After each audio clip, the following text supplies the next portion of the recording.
আজকে সঞ্জয় রায়কে দোষী সাব্যস্ত করেছেন কোর্ট।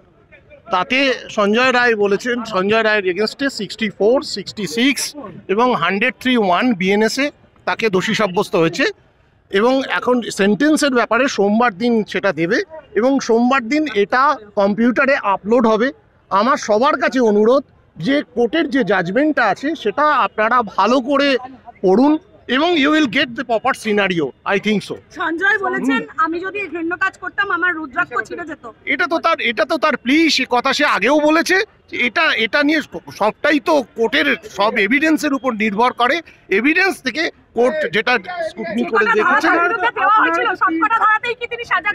হ্যাঁ সব কটা সিবিআই যে 64, 66, 103(1) বিএনএস কে চার্জশিট সাবমিট করেছিল এবং চার্জও সেই সেকশনে ফ্রেম হয়েছে এবং অ্যাকিউজড কনভিক্ট হলো।